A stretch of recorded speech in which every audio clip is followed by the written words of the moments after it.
ബാംഗ്ലൂരിൽ നടന്നിട്ടുള്ള ബുൾഡോസർ രാജ് എന്ന് പറയുന്ന കസ്തൂരി നഗർ എന്ന് പറയുന്ന ഒരു സ്ഥലത്ത് പ്രധാനമായിട്ടും മുസ്ലിം ന്യൂനപക്ഷ വിഭാഗങ്ങളും ദളിതരും താമസിക്കുന്ന ഒരു ചേരി പ്രദേശം ഒരു മുന്നറിയിപ്പും ഇല്ലാതെ ഒരു ദിവസം രാവിലെ വന്ന് 4 മണി മുതൽ കംപ്ലീറ്റ് ആയിട്ട് ഡിമോളിഷ് ചെയ്യുന്ന ഒരു നടപടി ഉണ്ടായത്. അപ്പോൾ അത് വളരെ വ്യാപകമായിട്ട് ദേശീയ തലത്തിൽ തന്നെ അത് ചർച്ചയായിട്ടുണ്ട്. കേരളത്തിലും അത് വളരെ വ്യാപകമായിട്ട് ചർച്ചയായിട്ടുണ്ട്. പ്രത്യേകിച്ച് അതിനെ അടിയന്തരാവസ്ഥ കാലത്ത് ഡൽഹിയിൽ നടന്ന തുർക്കുമാൻ ഗേറ്റ് സംഭവമായിട്ടാണ് ചിലർ അതിനെ ഇക്വേറ്റ് ചെയ്യുന്നത്. അത് ഡൽഹിയിലെ ഈ ഇന്നത്തെ നമ്മുടെ ഓൾഡ് ഡൽഹി എന്ന് പറയുന്ന പ്രദേശത്ത് മുസ്ലിം ന്യൂനപക്ഷ സമുദായങ്ങൾ താമസിച്ചിരുന്ന ഒരു സ്ഥലമായിരുന്നു തുർക്കുമാൻ ഗേറ്റ് എന്ന് പറയുന്നത്. ചേരി പ്രദേശം പോലെയുള്ള പ്രദേശമായിരുന്നു.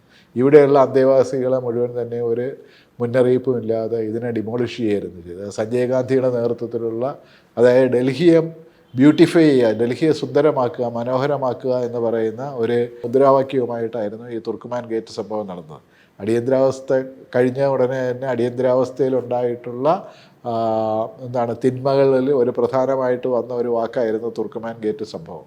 ഏതാണ്ട് സമാനമായിട്ടുള്ള നിലയിലാണ് ഈ പറയുന്ന കസ്തൂരി നഗറിലെ ഈ ചേരി പ്രദേശത്തെ ഇടിച്ചു നിരത്തിയ നടപടിയെ വിശേഷിപ്പിക്കുന്നത്.